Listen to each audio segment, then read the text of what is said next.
Hello everybody, welcome to Ms. McGuire video lectures, and today we are covering the muscular system. This is the third video and hopefully is the last video, and we will be done with this chapter. So we have 650 muscles, and students sometimes required, or many times students required to memorize origin, insertion, innervation, and action of, major muscles. And when I say major, I mean many muscles.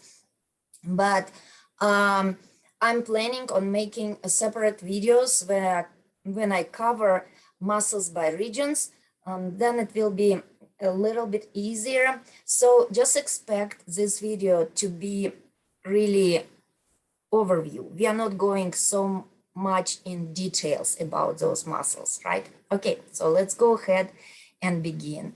And I'm gonna find the slide where we stopped last time.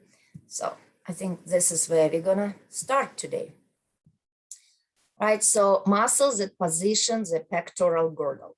And I wanna remind you that pectoral girdle is made of two bones, clavicle and scapula, and it attaches your upper limb to your axial skeleton. So if you're talking about muscles that position the pectoral girdle, we expect them to be related to a scapula and clavicle, right? So we wanted to insert into this bone so they can move it and adjust and position, right?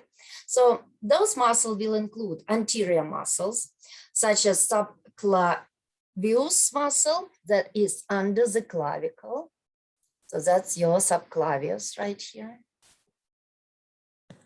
Then you will have pectoralis minor and serratus anterior. Now, pectoralis minor is this muscle over here. The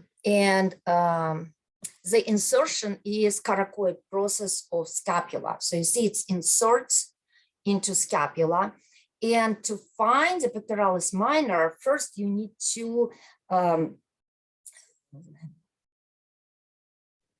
to dissect the pectoralis major away. So the pectoralis major is superficial muscle, and it will cover pectoralis minor. So you can see the pectoralis major is cut.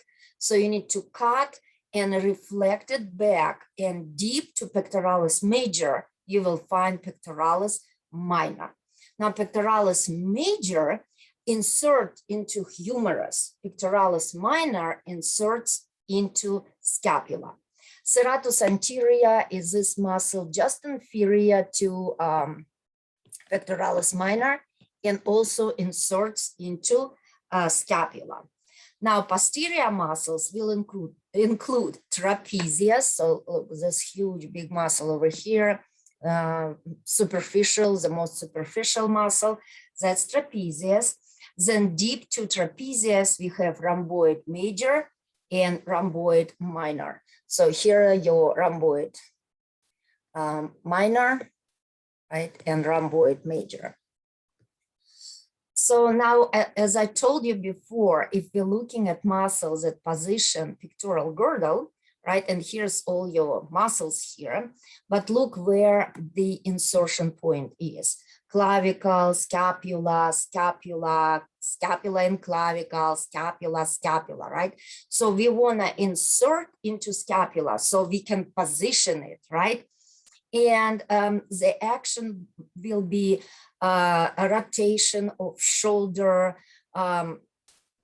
elevates your shoulder, stabilize your scapula, right? So again, that's our basic overview. Because I really doubt taking the first anatomy class in your life, right? Like you're doing with me, you're gonna memorize the movement of every single individual muscle, right? It's gonna be you will be overwhelmed. You will never remember that. But get the point. If we stabilize pectoral girdle, then we wanna insert those muscles into clavicle or scapula, right? And we wanna move it or give that the scapula stability. muscles that move the humerus. Now, these muscles must insert into humerus, right? And it will be pectoralis major and latissimus dorsi. So now those are axle muscles. So and pectoralis major is on anterior side, right? So here's the pectoralis major, and latissimus dorsi is a pretty big muscle. I don't know if my video on your view, but here's the latissimus dorsi posterior muscle, right? We also have scapular muscles.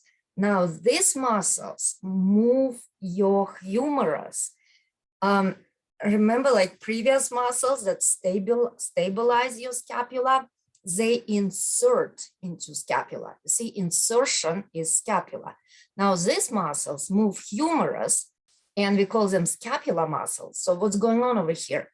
Those muscles originate on the scapula and insert into humerus, right? And that's why they move your humerus, because remember, we always pull insertion towards origin. So that would include deltoid muscle, right? So here's the deltoid right here, right? So that's a triangular muscle on more proximal part of your humerus.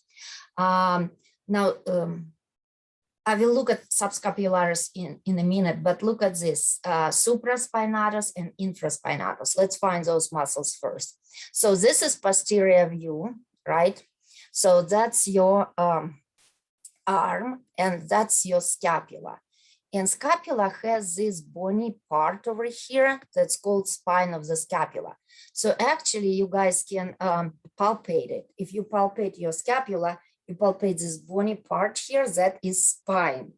Now, muscles above the spine are called supraspinatus. Supra means above, so that's the muscles above supraspinatus, and muscles below are called infraspinatus, right? Right there. So remember, they are gonna insert into humerus, and actually the head of the humerus, right? Oh, not the head, greater tubercle, I think greater tubercle, let's say. Yes, greater tubercle of the humerus. And subscapularis gonna be under the scapula. So you need to look from anterior view, and this is anterior view, and it's gonna be, you know, this muscle on anterior side of the scapula. So that's the muscle, it's deep, right? So it's deep, but it's under the scapula. Then we have teres major, teres minor, and coracobrachialis. Now, teres major, again, that's posterior view, that's a teres major, and this is teres minor. So if you're looking at posterior view of the scapula, you have supraspinatus, infraspinatus, teres minor, and teres major, right? Coracobrachialis is the muscle that originate on a scapula and inserts into your humerus. It's originate on coracoid process. This is the muscle of the anterior compartment of the arm, right? So, to sum up, if we want to move the humerus, we want to insert into humerus, and it's either our big axial muscles, pectoralis major, latissimus dorsi, or it's the scapular muscles, originate on the scapula, insert into humerus, right? So if you take a minute over here and you study this table, you will see the name of the muscle, right? Oh my goodness, that's, I think I changed this. So look, it says insertion nasal bone. Like, you know, that's, I mean, I know they working on this book, right? And I really, okay. insert. Let me do. I really, appreciate that there is a companies that make a free book for students. That's, really, really nice, but expect some errors over here, unfortunately, right? So, I fixed it on one of my PowerPoint, and I forgot I didn't fix it over here. Right, like deltoid. Now, how deltoid can insert into your nasal wall? I mean, it just doesn't make any sense, right? Deltoid inserts into deltoid tuberosity of your humerus. So yeah, things like this happen, right? So be a critical reader and learner. Don't trust every single word, even in your textbook, because errors are made, mistakes are made. We all are humans. Right, so where we were. Okay, so we have our muscles, and insertion gonna be humerus, right? That's why we move it. We move humerus. Okay, now muscles that move forearm. Now, if you wanna move forearm, now we wanna what? Action in our elbow joint, right? So now our insertion gonna be radius or ulna, right? Or both.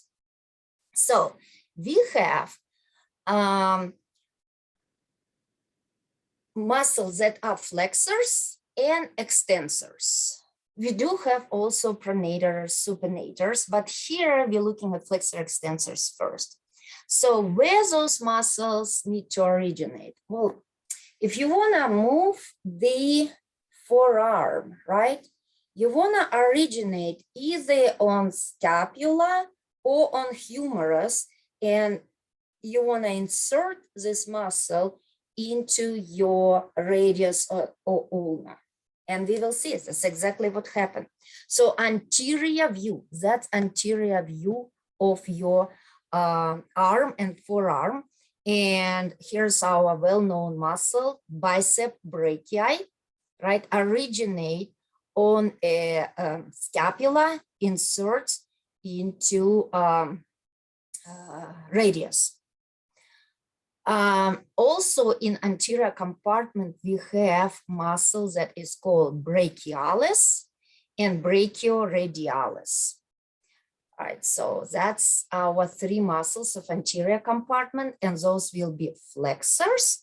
And in the posterior compartment that is over here, it will be tricep brachii muscle, and conconeus is a little muscle, small muscle that help your triceps to extend your forearm. Now we also have pronators and supinators. So again, that's a flexion. I don't know if you guys can see me or not. That's extension, and this called supination and this pronation. So you can kind of rotate your forearm, right? And that will move your palm up or down, right? So this is supination, and I remember it like I want a bowl of soup over here, and then this is pronation. So pronator is gonna be pronator teres, pronator quadratus, and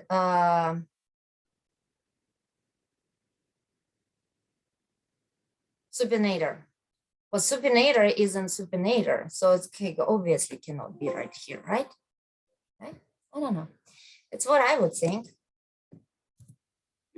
There we go. We just fix it. We're fixing everything. And again, this is a PowerPoint from book, and we're doing our work to fix it. Okay, so now how supinator can pronate, right? It just doesn't make sense. Even if you know nothing about muscles, that should make sense for you, right? So, okay, so pronator teres is this muscle right here. That looks good. Now look, this is the thumb, and those are small fingers, whatever those small fingers are. So that's the pollex, right? So you go to the pinky side, and it's go from pinky side, right, towards your thumb, right? So that's a pronator. And pronator quadratus is a deep muscle, and it's right there. So look, you see, you only see the part of it because it's deep to this more superficial muscle. So it's right there, deep. That's pronator quadratus. And this is our pronator teres. And that's my beautiful hand over here. Now the supinator muscle gonna be, okay, so we're still looking at the palmar view, right? Palmar view, and here's the supinator that is cut. All right, so you need to look at the dorsal view or posterior view, and this is the supinator muscle. So if you look here, the supinator would be under this brachioradialis. So the supinator would be right there, right? So it goes from posterior, right?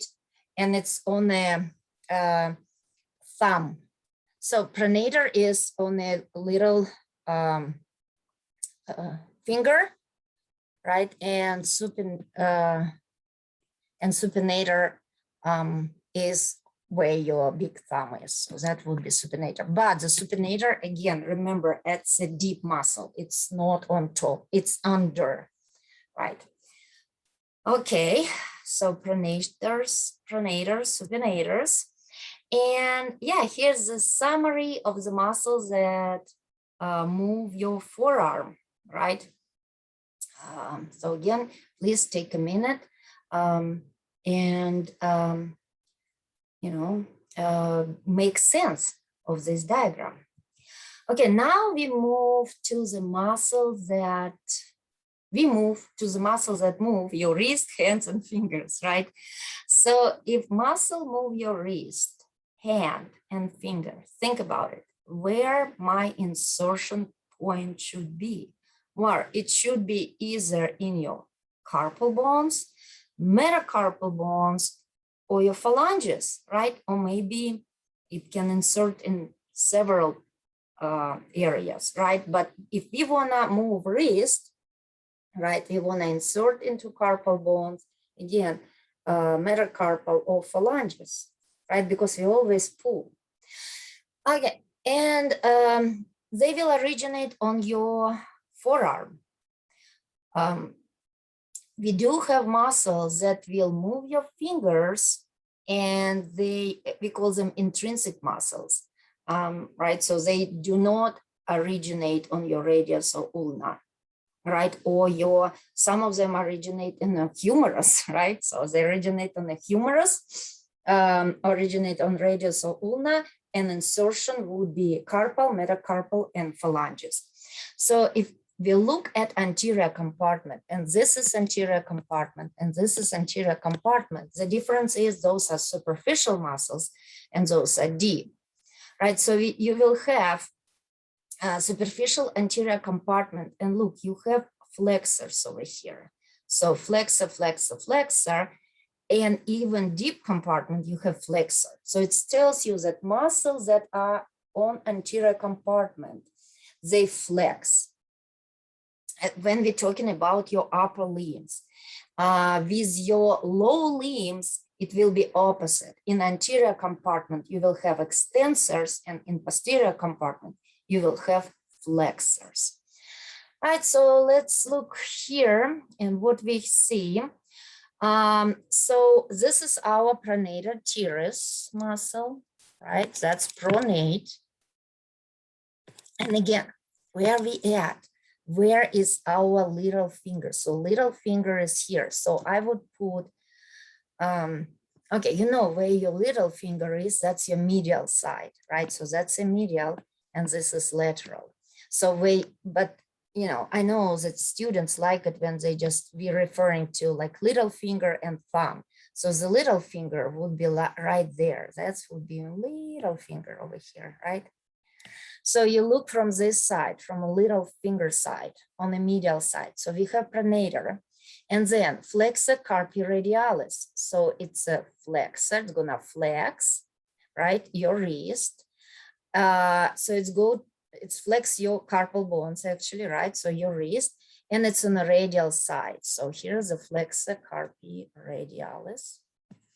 Then we have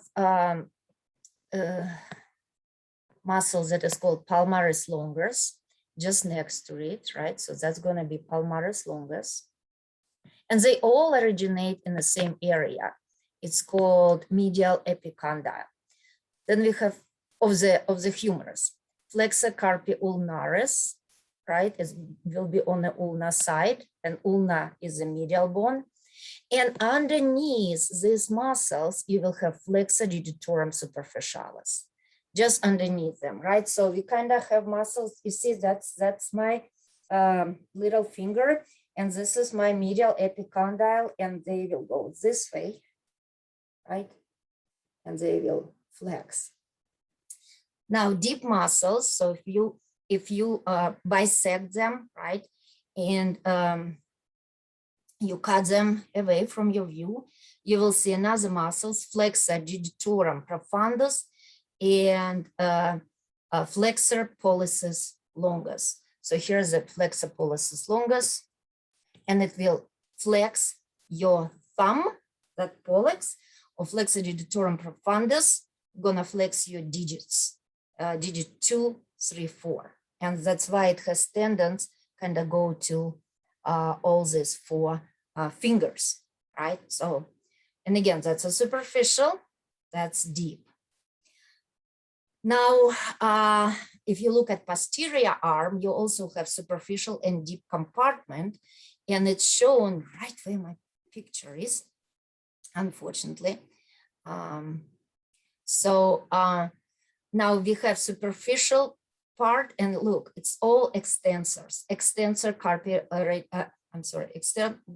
they means carpi, extensor carpi radialis longus, extensor carpi radialis brevis, extensor digitorum, extensor digiti minimi, and extensor carpi ulnaris. So what you can tell me based on these muscles, based on names of these muscles? They gonna extend your wrist, hands, and fingers, right? It's in their name, extensor. Then the name include carpi or digitorum. That means they extend either wrist, because that's where your carpal bones are, or your digits, all right? And they originate, now, I don't know if you can see, but that's the posterior view. If you cannot see, please refer to your book. Now they're gonna originate from the lateral epicondyle of the humerus, right there. And here we have extensor carpi radialis brevis, extensor carpi radialis longus, before longus, then brevis, then extensor digitorum, right, sorry, right there, then extensor digiti minimi, right, this one, and then you have extensor carpi ulnaris. So they all come from the same point, right? Originate on the humerus and insert into your carpal bones, metacarpal bones, or phalanges, and where you insert, right, that's what you move. And deep to that, you will find, again, extensors, extensor pollicis brevis, extensor pollicis longus, extensor indicis, and abductor pollicis longus, right? So over here, you have abductor pollicis longus, you have extensor pollicis brevis, and you have extensor pollicis longus. We call it brevis sandwich. So you have 2 longus and brevis in the middle. So it's abductor, and abductor means you take it away from your body. Abductor pollicis, extensor pollicis, and extensor pollicis again. And pollicis means big finger, thumb. So either abduct thumb or extended. Then you have extensor indicis, and it's gonna extend your index finger right there. Extensor indicis. That's deep compartment. So again, this is a summary over here. right? Make sure you guys go over it and make sense of it. Yeah. I'm sorry. I just repeat myself so many times. I apologize. And even more, right? So pause the video and read through this table. Do not overwhelm yourself, but what you can do, again, look at these muscles and look on the insertion point, right? And you can see like, okay, that makes sense. If this is where I insert my muscle, this is what I'm gonna move. Now we do have intrinsic muscles of the hand. They originate and insert in hand. And we are not, in my practice, I never go deep into these muscles. I just divide them into two groups. And now if you look at your palm, you see the bulk of muscles where your pollex is, and the bulk of muscles where your little finger is. And this is how it's divided into groups. So you have this group right over here, and this is called thinner group, right? And thinner group does what? It's abducts, flex, and adducts your big or thumb, right? Big finger. And this group over here, where your little finger is, right? This is hypothenor group. So that's a hypothenor group, right? So that's our hypothenor. This is the thinner.